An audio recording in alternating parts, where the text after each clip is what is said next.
Hi everyone, Chris, Audra, and I here with three sides of the coin. We're talking about expectations today. Hope everyone had a wonderful holiday season. We're starting the new year off with a bang.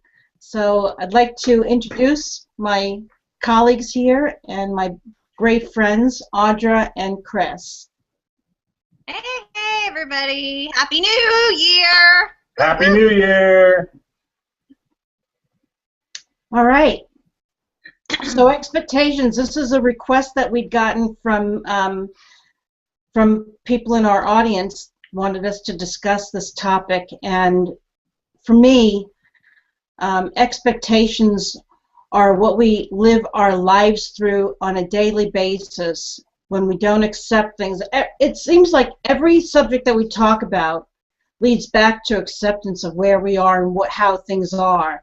And expectations is really no different, because when we're expecting things to happen or wanting or expecting things to turn out a different way than they really are, that means we're not accepting life in the moment as it's happening, moment by moment by moment.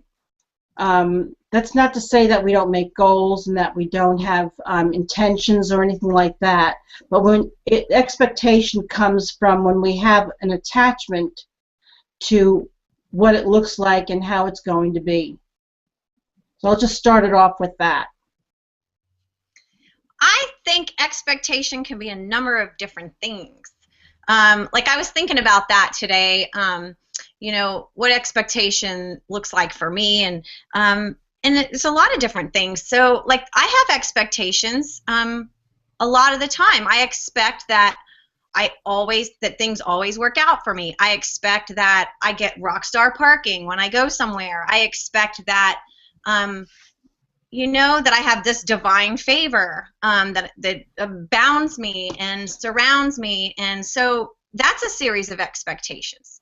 So that's something different, I think, Carol, than maybe that you were speaking about as well. So I think there's different variations of expectations, and that was just something that came up for me today in a positive way around expectations, because there can be a lot of energy around expectations. They lead to disappointment. You shouldn't have them, all the different things, right?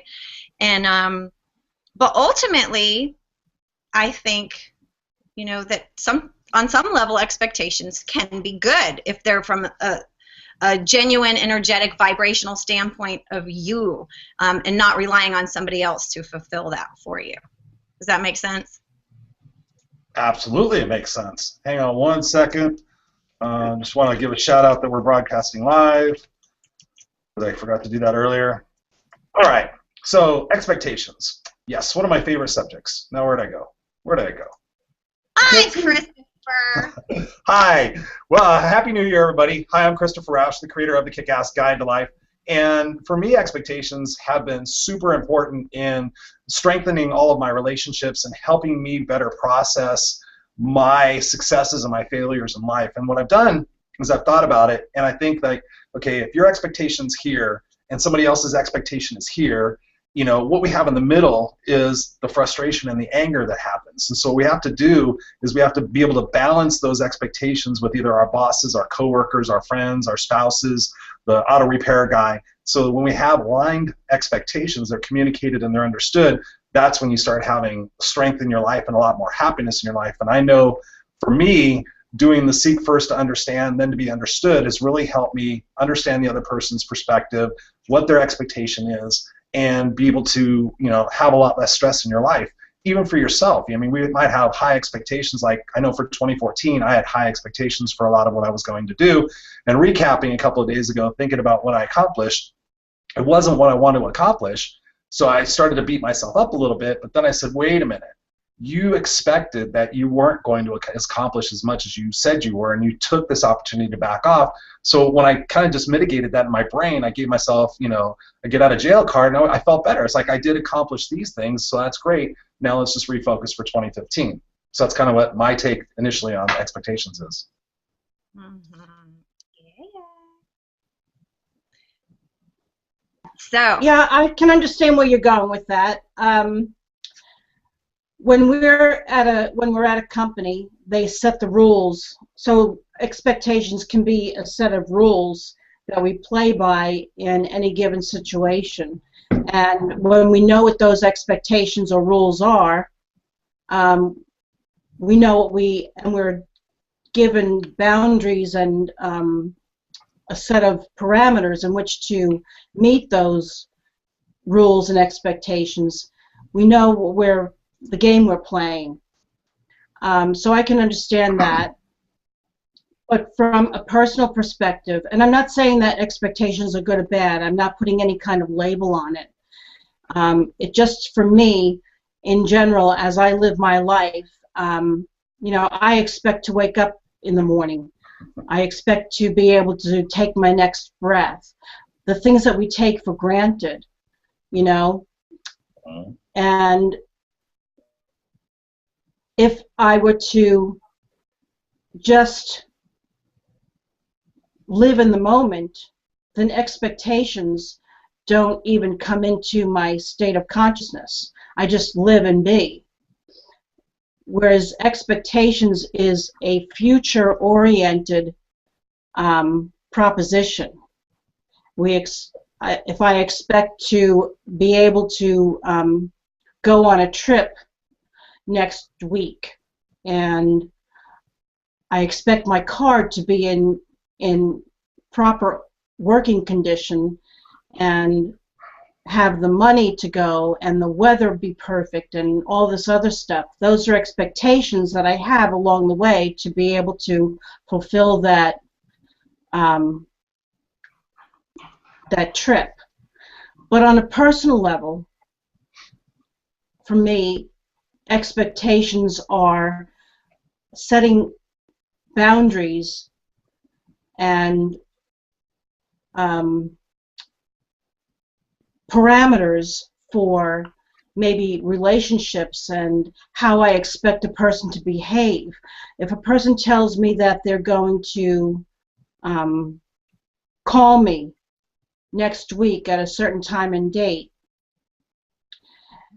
I tend to expect that to happen. And then when that time and date occurs and I don't get a call, I base my opinions, judgments, and reactions on that person accordingly, right? So I've learned to not take things for granted and my expectations for granted. Action speaks louder than words always. And so when I go through life in that way, then my expectations are just there, not to be taken for granted or acted upon. I really just see where things go, and it helps me live my life in a more orderly fashion and non-stressful, without anger or disappointment or frustration. So that's how I'm thinking about expectations and all the different variations thereof. Yeah, very well said. And I think that ties into your standards. Like, I was thinking about expectation too, and I'm thinking, there's just a level of standards, those series of expectations that we expect, somebody to call us back, we expect to be treated a certain way that ties into those boundaries that you were speaking about, is our standards. So I think standards are a form of expectations. What are you doing, Christopher? I was just adjusting my light because it's like blinding me. I know, you're so bright and you're such a light that you're just blinding all of us. Blinding me.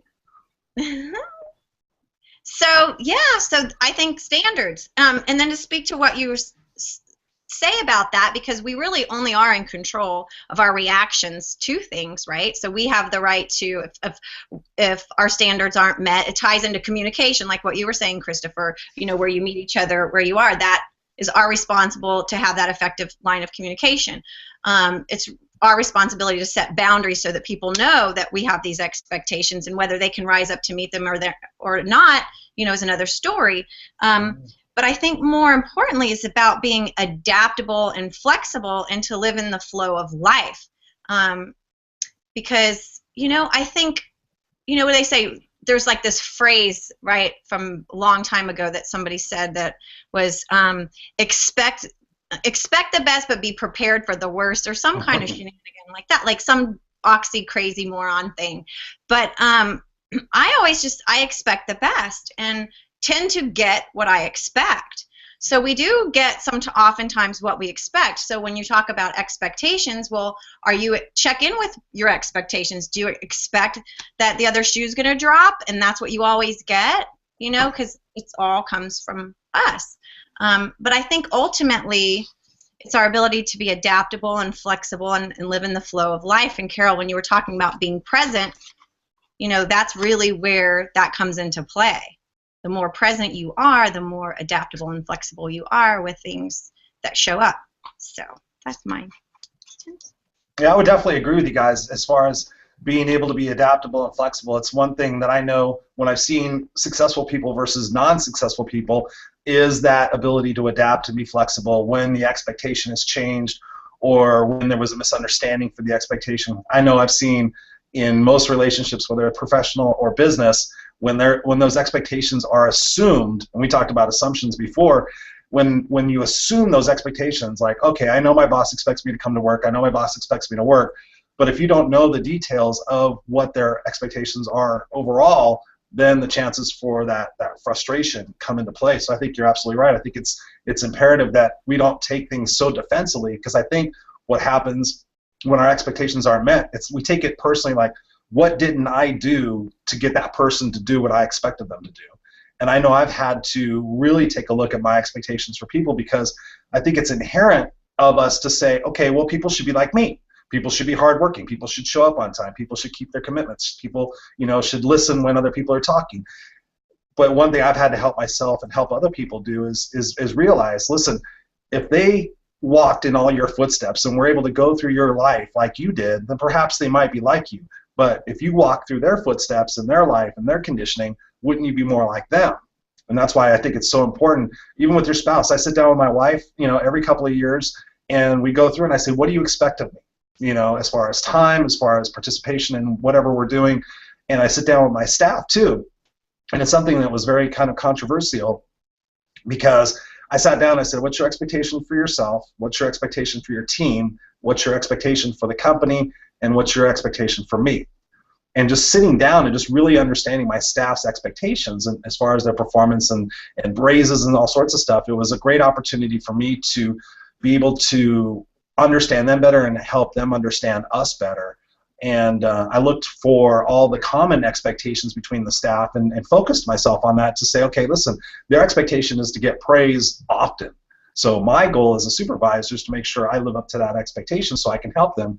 Or conversely, I'm able to say, hey, listen, I know you guys think you should have a 5% raise every year, but take a look at your benefits, take a look at this, take a look at that, and it helps them, mitigate that, and it's like, oh, okay, cool, and it really does help for me. But I think overall, based on what you were saying, is that flexibility can either, kill us if we're like, nope, this is the way it is, and this is the way I expect it, and I'm not going to change, which was the way my mom was, or having that adaptability, I think, really can help you have a kick-ass life and kick-ass relationships. Mm-hmm. Definitely. Yeah, expectation equals effective communication, right? Equals expectation. And nobody's mind reader. So like, say in relationships or things like that, like I know personally back from years ago before of my own awareness, I would have expectations of my spouse at the time, or my person I was in a relationship with, and be disappointed, but because I thought they had this magic power, they could read my mind and know exactly what I needed or wanted or whatever. And then when that didn't happen, I was disappointed, and it was really my fault. I mean, it's not that person's fault. We are in charge of our happy. If there's something we want, if there's something that we need, it's our responsibility to communicate our needs to other people or our expectations to them, And then, whatever feedback we get as a result, we can raise our standards, set our boundaries, or release the situation. But I think truly now, the more we're having this conversation, that it really all boils down to one, clarity on what we want in life, and two, effective communication with that. Is it known? Is it expressed? Is it articulated? Yeah. And even above that, when you just said a really good point, are expectations realistic? So there are people saying, well, I'm going to earn $100,000 this year. It's like, okay, well, what's your plan?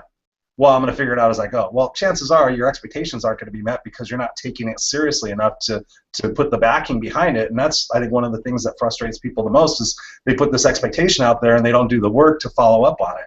So, yeah, I agree. Yeah. What about the expectations of us? We put the shoe on the other foot. We come into this world, and right from the gate, we're expected to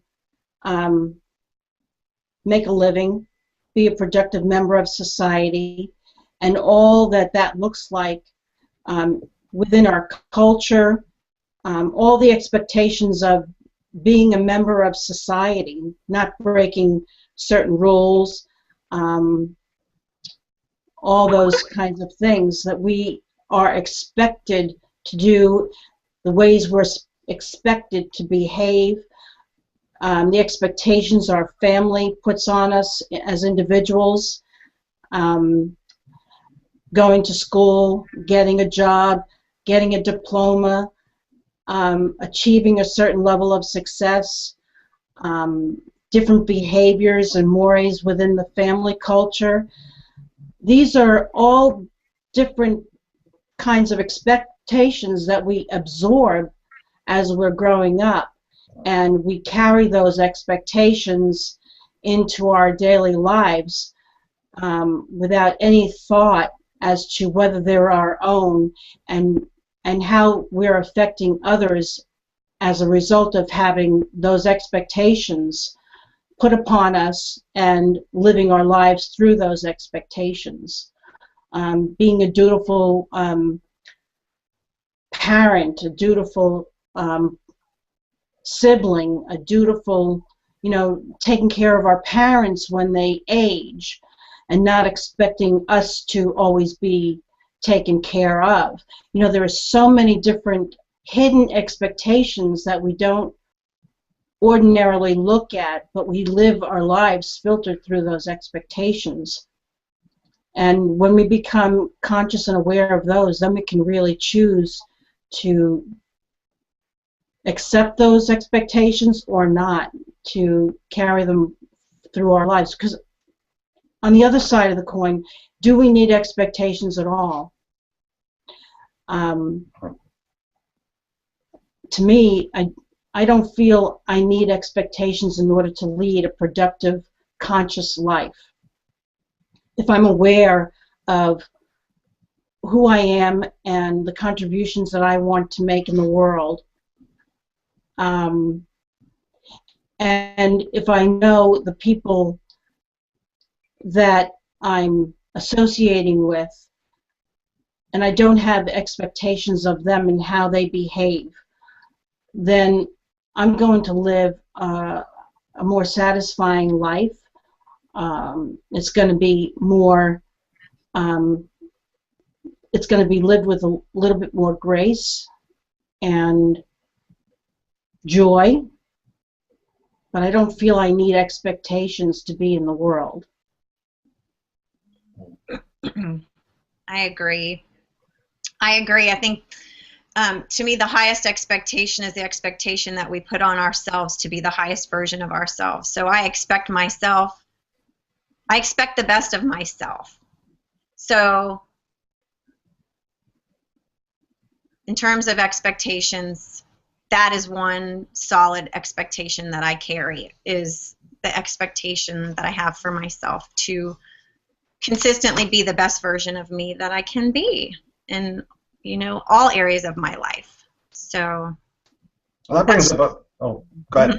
It's okay, baby. I was just saying that's really the one and only true expectation anymore that I really carry around, except for the one I said earlier about expecting great things. I do just vibrationally lock into that place of expecting great things, because that's what I get. That's what the feedback that I get back is. So anyway, go ahead, Christopher. Sorry. Well, you brought up something that was really interesting. It's kind of an offshoot a little bit, but I caught myself this year saying, oh, I did the best I could. I did the best I could. And I actually stopped myself and I said, was that really your best? I mean, if somebody had a gun to your head and said, you have to go out and do this, would this be your best? And I had to be honest with myself and say, no, it isn't. But it's interesting because when you look at the conditioning patterns of when we were a kid, it's like our parents or our teacher would say, did you do the best you could? And of course, you're like, I mean, no, I sucked. I did the best I could. Oh, okay, well, good. If you did your best, then you get this get out of jail free card, which I call it. But we lie to ourselves so much. So I'm curious, what do you guys think is your best? I mean, do you really hold yourself like a measurable? I mean, they say what you measure is what changes. How do you determine what your best is? I think for me, that's a really great question, and it does fit into expectations. For me, whatever I have done in any given moment is the best I could have done in that situation. Because if I could have done any better, I would have. And so I don't put the pressure on myself looking back in hindsight, is that the best that I could have done? It is the best that I was able to do in that moment at that given time. And if I don't do that, then I'm not accepting where I'm at, and I'm not accepting where I was in that particular moment. And that leads to disappointment, regret, and all the other things that come along with that. So in any given moment, if whatever I did or didn't do, that's the place I was at then, and I can put a period at the end of that and have that be a completed cycle. And the other thing is, I don't want to confuse expectations with intention. So I have intentions for, and a vision for a particular goal or how I see my life moving forward, but I don't have an expectation of it, because for me, the word expectation puts a pressure and a heaviness on it. With an intention, it's free-flowing and it's open, and it will turn out to be whatever it is. That's good. I agree. And at the same time, for me, it's kind of what I said about flexibility and adaptability and being and living in flow.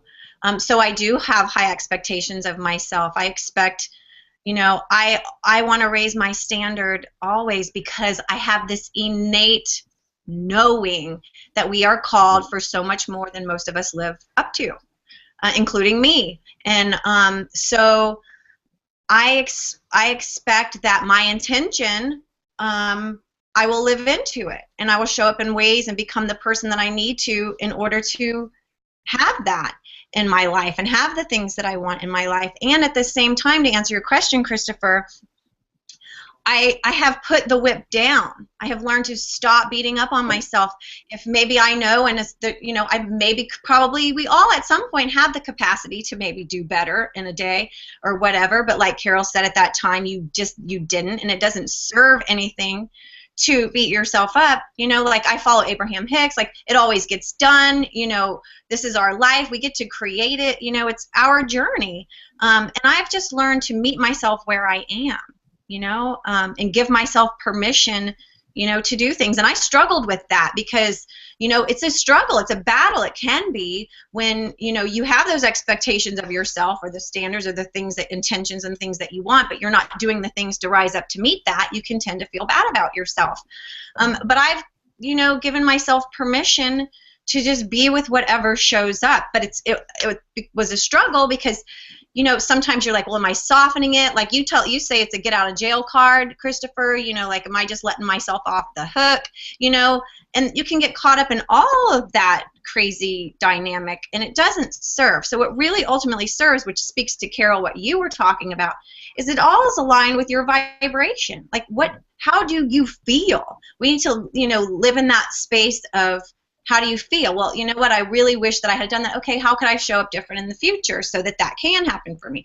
You know, so that you're rising and you're moving from that space versus the space of, you know, feeling bad, regret, not falling short of your own expectations and everybody else's, and carrying all the labels of all that entails. I just say peel all those fuckers right off and just live in the flow. So. Peel those fuckers off, huh? Yeah, it's you know, it's interesting because I like the fact that we're able to do this and get 3 different sides on what expectations are, because unlike you guys, I probably place more of an expectation on the expectations, because for me, and I've learned this from Tony, you know, and you know this, Audra, it's, you know, it's about certainty.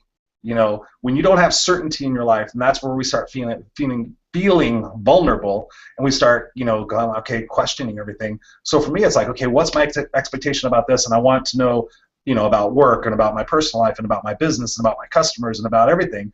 And I find that I place a lot of emphasis on it so I don't get disappointed. I mean, they say, you know, don't expect anything and don't get disappointed. I've tried varying levels of that, and I wanted to get your guys' opinion on that. You know, don't expect anything, don't get disappointed, where that comes from, and how it maybe impacted you when you were younger.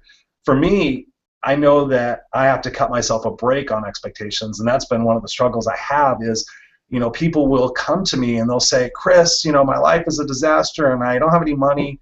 And it's like, my expectation of my brain is, okay, first thing, what are you doing?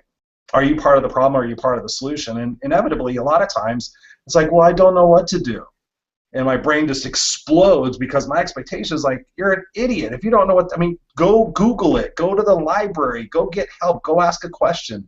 You know, be a part of the solution. But it's just so interesting how people have the victim mindset, and their expectation is that everybody's going to come and run and save them. So for me, I've had to learn to be more like you guys and be in the moment and not be so high expectation. It's like, okay, my expectation is everybody's going to use their blinker.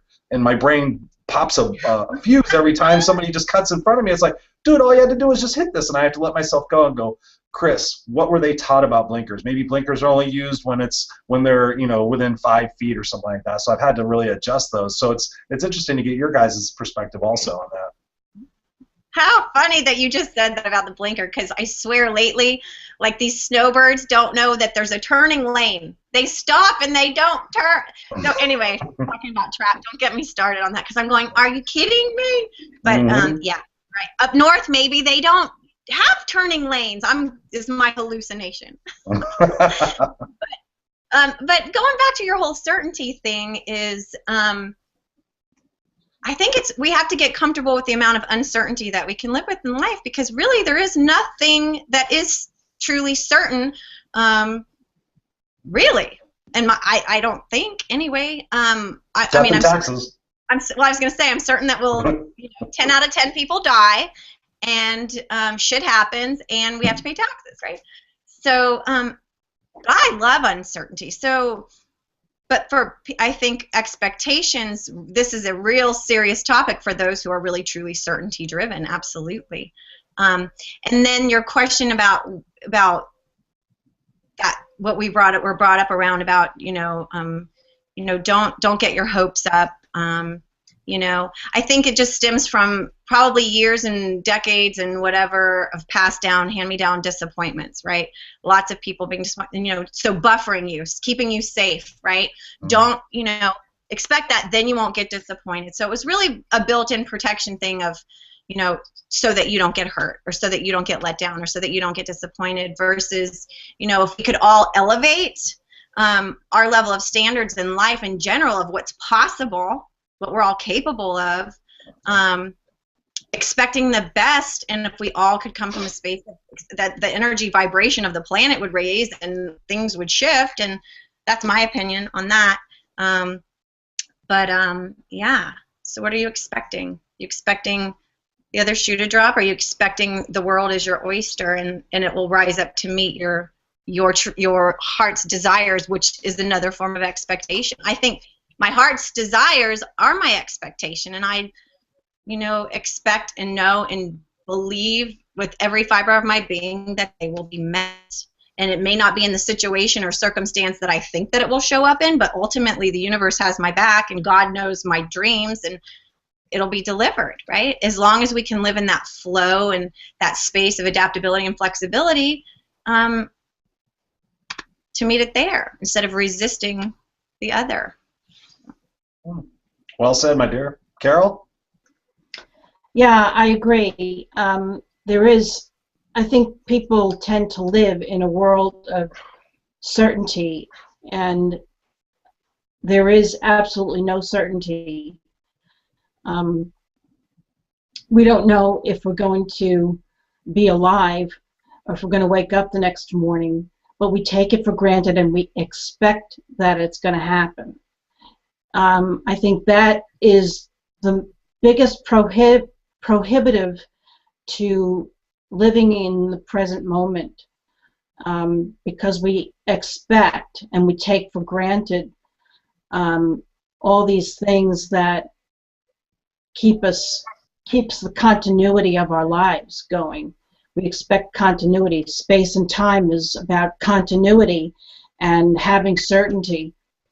And when we live in the present, we don't have expectations. We just live life in the moment, and I call it the life-death principle, where there's life-death in every single moment. Each moment is unique unto itself, and there is nothing that compares to it before or after. So there's the imprint of every moment is non-existent. It stands alone. And when we live by that and live in that space, then there is no expectation, there is no time continuity, and there is no future. It's just now, now, now, now, now. But we don't live like that every day. Most people are deathly afraid of living in the present moment because they don't understand or are afraid of the unknown.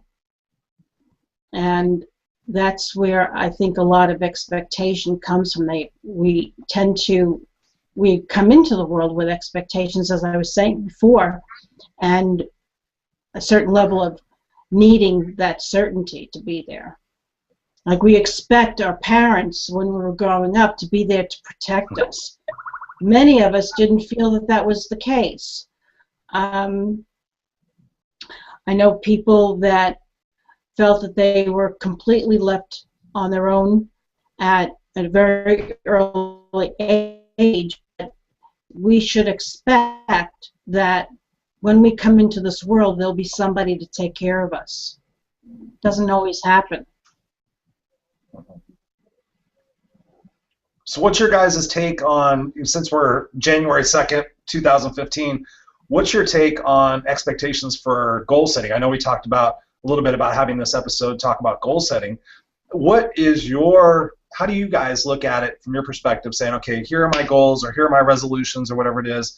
How do you adjust your expectations? I know you guys have been saying, like Carol, you were just saying, just kind of being in the moment and doing that, but how does that play out when you do have to look to the future and say, okay, my expectation and my goal is to grow my business 20%. My goal and my expectation is to lose 25 pounds. My goal and my expectation is that I'm going to enrich my relationships with my friends. How do you guys look at it from your perspective, planning out the year? I don't use the word expectation. Expectation is not a word that's prevalent in my vocabulary at all, number one.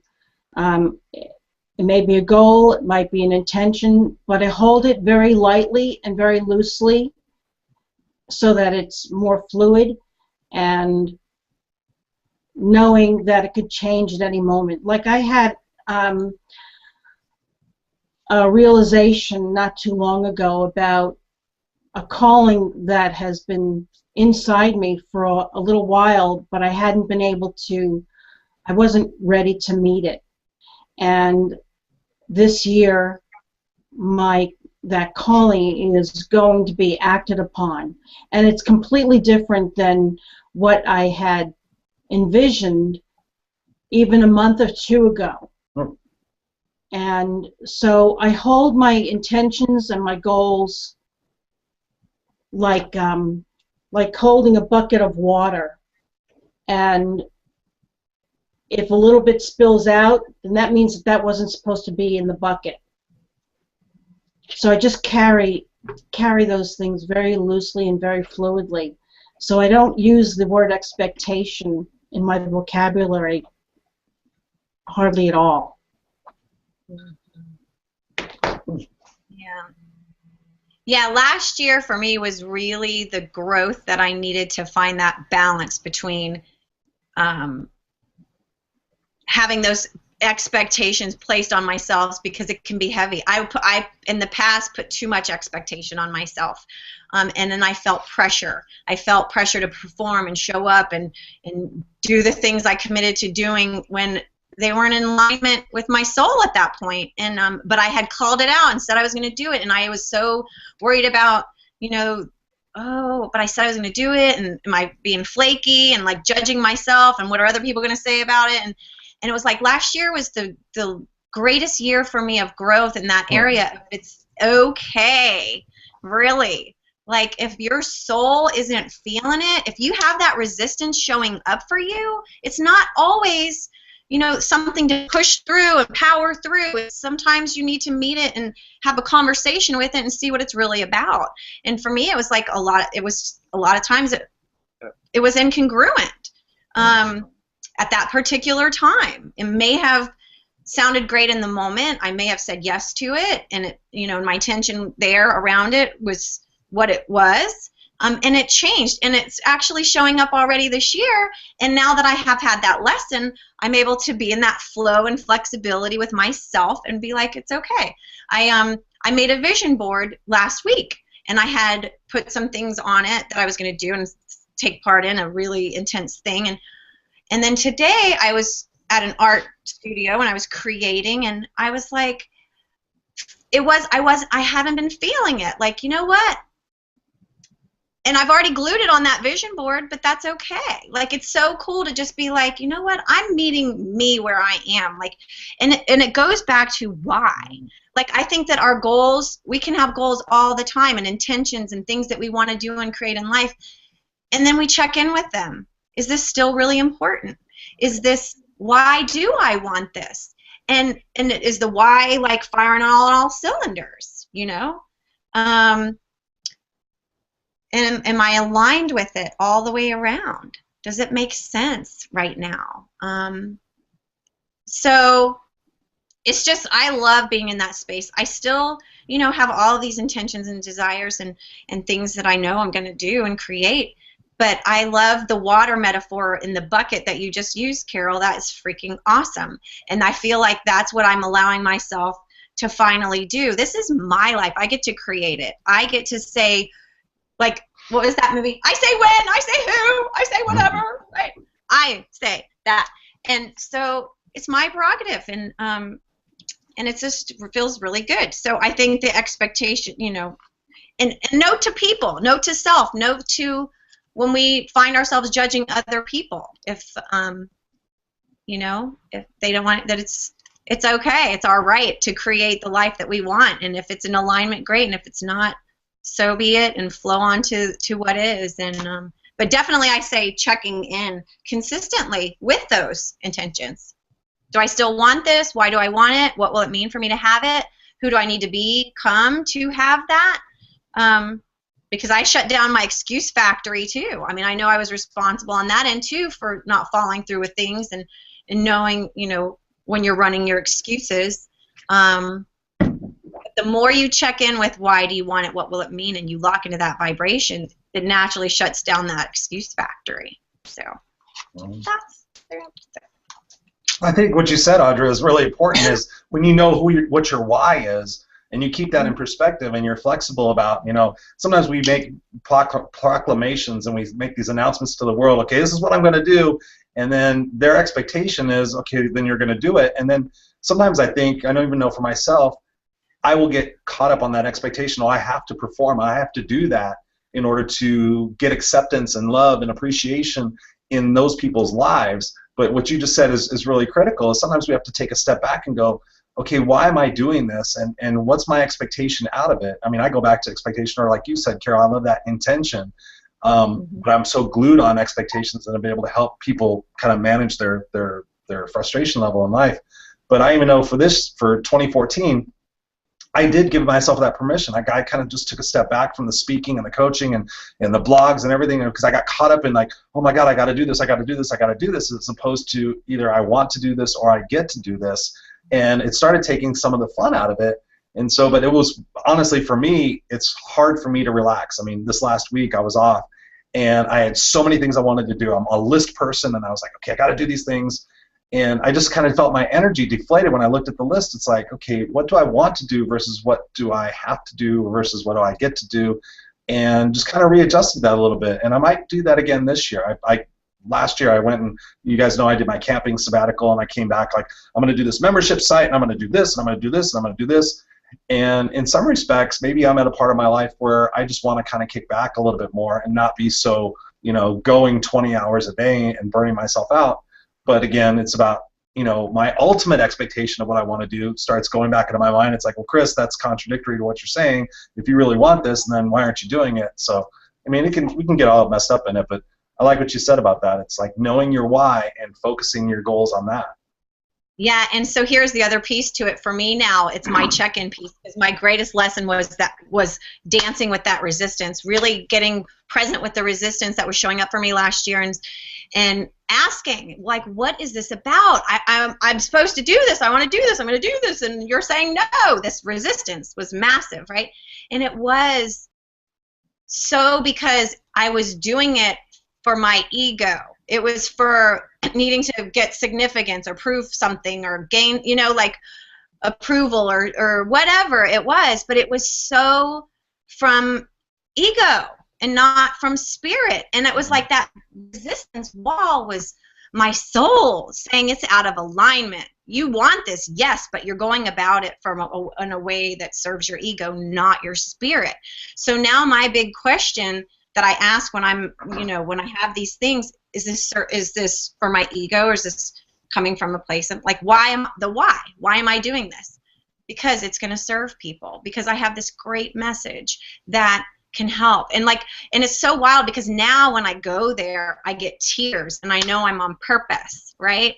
Versus, oh, I got to get my website and I got to do all these things because I got to look XYZ and I got to show up and show out like, the expert, and that's bullshit. It's like I get to show up and serve, and that's my soul and my spirit really living out its purpose, not my ego's need to get, praise or whatever it was that I needed in that moment. And, and that's the other part of it, is checking in with, what do I need, right? So what is it that I need? Well, I need I need some praise. Because we're all human, right? We have those emotions.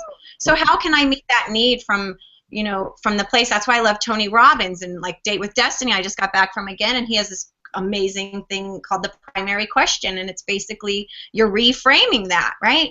You're reframing, how can I see even more of the divine perfection within myself already, is my new primary question. It's like when I was before so driven to have this need for perfection. So I've totally gone off track. Sorry. Roll with it, baby. No, be in the moment. Actually, be in the moment. Yeah, I don't think you're off track at all. I think you're right on. Okay. Well, I was like all like, that I can't even. I'm not even sure. I lost my train of thought. Something. But anyway, I guess that's it. That was my point. My point is for me now, when there's something I want to do, is it really from a genuine, true place of me wanting to create and serve, and because when you do that, I learned so that all the things that you're seeking, that you think your ego is seeking, you naturally get that when you surrender it and you just live in the flow of that grace of who you are and your spirit. So it's been the hugest thing. So anyway, that's just one of my little shares. Is this for me? Is this for my soul or for my ego? Is this serving? Who is this serving ultimately? Next. So well said. I think that's so true. I've been going through a little of that myself and always checking in to see where is this drive and motivation for whatever I'm doing in the moment coming from? Is it really about my ego? Is it to make money? Or is it to be who I am, who is a person of service? And have I earned, not based on anybody else's expectation or anybody else's set of parameters, have I earned my place to do whatever it is that I'm here to do or wanting to do as I'm putting it out now? So for instance, teaching classes and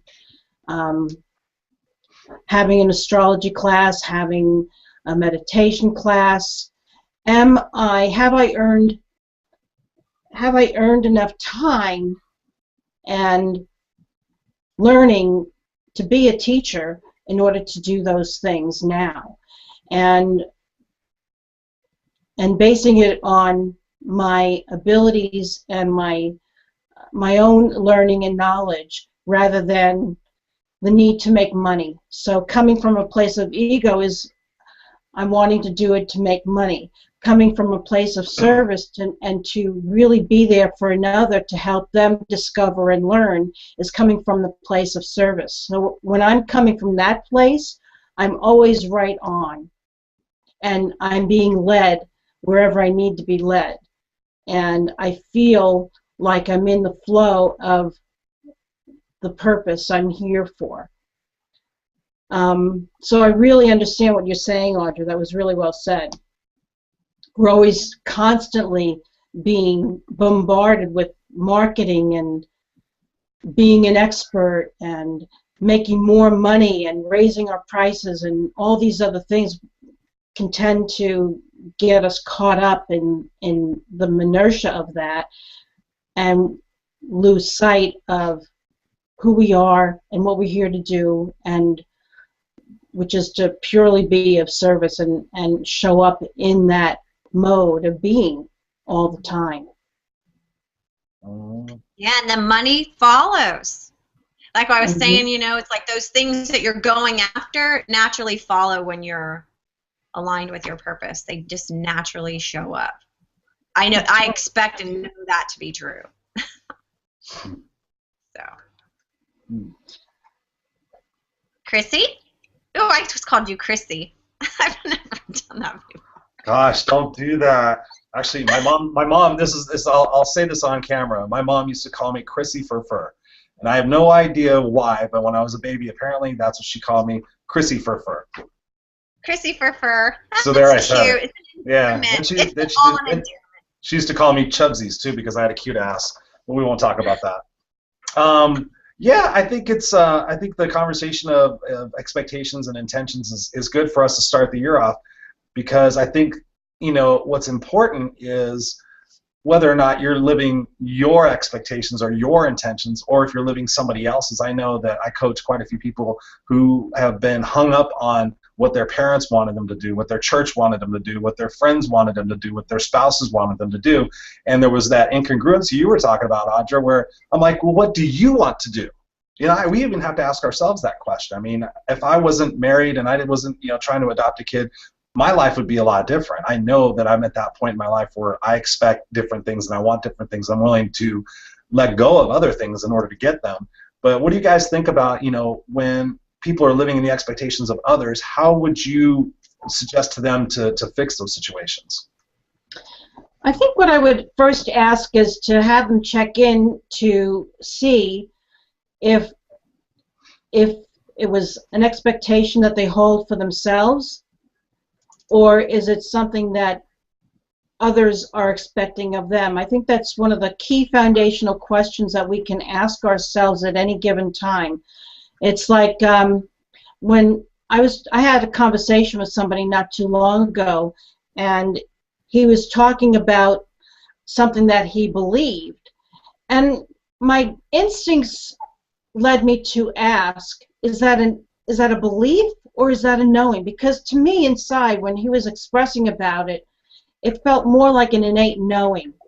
So I asked him to just kind of check in with himself to see, to look, if what he was talking about was a belief or was it a knowing? And it's the same thing with our expectations.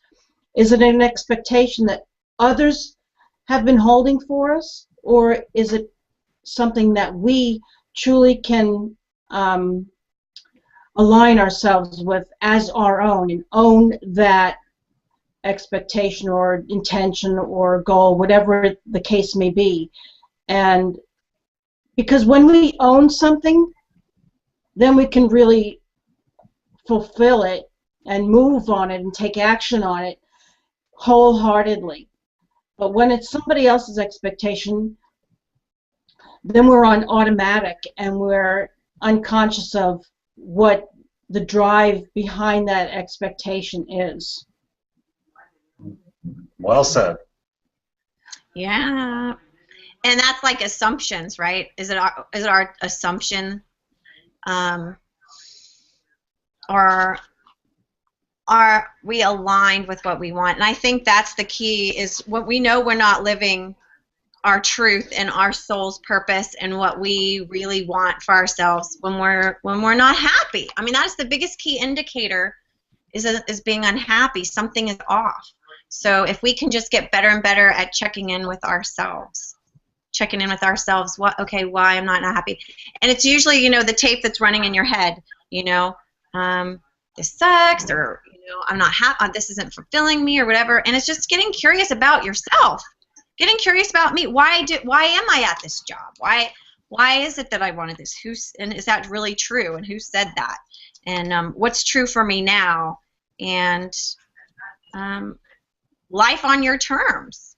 Life on your terms. It's just that time now. And really, it's one of my biggest passions, is really helping and inspiring and encouraging people to live what's true to their soul and their spirit. And if you're taking antidepressants, and if you're, down and out in Beverly Hills 90% of the time, or 70, or more than 50% of the time, like, get with your soul and your spirit. And a great way, and some people are like, well, I don't even know what I want, and I don't even know. The greatest way to reconnect to your soul and your spirit is through art, in my opinion. It's what really freed me from perfectionism. It's what freed me from all the things that were holding me back, is I started letting myself create, painting and cutting and like getting in touch with the right side of our brain where we're just in creative flow.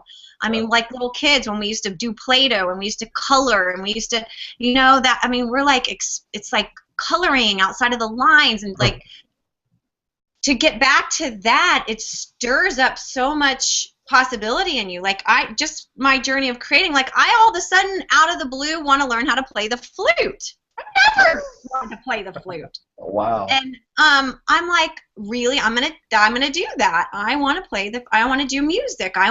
So it's like, it's our soul has this need to express and create, and it doesn't have to look like, it doesn't have to be playing a flute or doing art, but there's so many different forms and variations. But when we tap into that and we let ourselves just be in flow and creative expression, you start to align with what that looks like for you. So, even right now, while you're stuck at a job that you're not satisfied with and you don't know what you want to do, or you would have no clue, because some people really feel like they don't know because they've forgotten so long, right? Or been told what to do for so long that they don't even know how to answer that question for themselves or get in touch with that again. And I just say, do something to let your inner child out to play, and you will rediscover what you were supposed to be when you grow up, and it is never too late. So no, I totally agree with that, and I think it's important that what you're saying is that when you feel connected and you feel congruent in what you're doing, one of the biggest things for me that I give people advice on is how much are you giving? Just a simple act. The other day I was at a gas station and I saw this guy digging for cans. And it reminded me when I used to have to do that as a kid. And I thought, you know, some people would come up to us and give us money, me and my mom, when we were homeless. And so I didn't have any. I went to my wallet. I had zero cash, and I was like, "Damn, I want to give this guy something. I feel drawn to give him something." And I keep all my change in a little spare cup thing in my console. So it was probably like $5 worth of change. I just walked up to him and I said, "Excuse me, sir." I said, "I'd like to give this to you because you're actually out here working. You're not just holding a sign on the end of the freeway. So I want to give this to you. I wish I had more to give you." And he's like, "No, no, no. God bless. You know, thank you." And it was freezing outside. It was cold. And I went back to my truck and I sat inside my truck and I thought, that's probably the best I'm going to feel all day because I know I made a difference in that guy's life. And so I think, you know, when you go back to grounding yourself, it's like, okay, what am I doing for others? And when we do for others, that karma comes back and feeds us so well. I mean, just for the fact that, you know, I'm being considered for this reality show, you know, to be the host of it, you know, I let go and kind of just said, okay, I'm going to let the universe provide. I'm going to do what I can do. I'm not going to stress over it. And then boom, you know, here's this thing that pops up that I still don't have an answer on yet. But, you know, it's amazing what you do when you know, when you let go. And that's what I'm working on, is being able to let go of all that anxiety and all that I have to perform and I have to do this and I have to keep up with these people or those people. It's like, no, I just got to be me, and it's going to happen. Yeah, and I also want to add to that let go and give your gifts to the world too. Like another greatest form of giving that you can give the world is to give your gift. We all were given gifts, and a lot of us aren't using our gifts or expressing our gifts or putting our gifts out into the world to share with other people. I mean, what if all these fantastic musicians, like I saw Billy Joel on New Year's Eve, and it's like he's even better now than he was before. He was phenomenal. Like, and I think, gosh, you know, what if he questioned himself all the time and didn't just share his gift? And so many other people that show up in life with their gifts, and how many people die with their music still inside of them, like Wayne Dyer says. And it's just like that. Look what you're depriving the world of. Not just your soul's need to express it, but that you want to talk about giving. Give the world your gift. And do it now, and give yourself the gift of expressing what that gift is, and living more purposeful in alignment with your soul and your truth. And that's one thing that I just want to say, shout out for 2015, whatever it is. Something maybe that you've tucked away from so long ago, get it back out. You know, play with it, dance with it, and see what evolves from it, because I want to see it. I want to hear your song. I want to read what you write. I want to, you know, dance with you. Like that's just, I just really passionate about it. Oh, Christopher, I'm dancing with you too. I see you hugging on. Anyway, that's my piece. Saying my piece.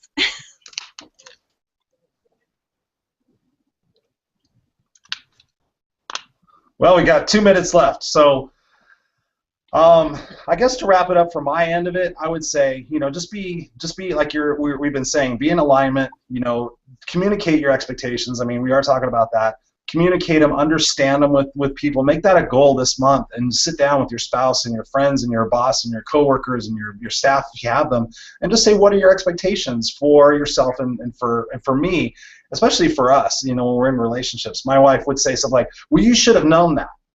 And I told her, I said, "Yeah, according to you, I should have known that, but I have told you that I'm the kind of guy that will see every single thing around me except for the thing that's staring me right in the face. And I need you to tell me those things. I need you to communicate those things, because I'm not going to be there to meet your expectation if you think I'm just supposed to know it.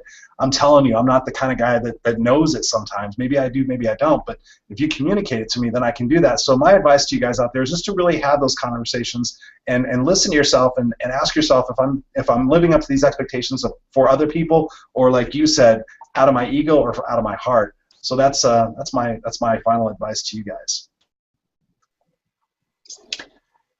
I think you really hit on a great point, Chris, is that communication is so key. We go into relationships with the expectation that a person is going to be what we have mocked up in our mind of what they're supposed to be and what the relationship is supposed to look at and what we're wanting to get out of it.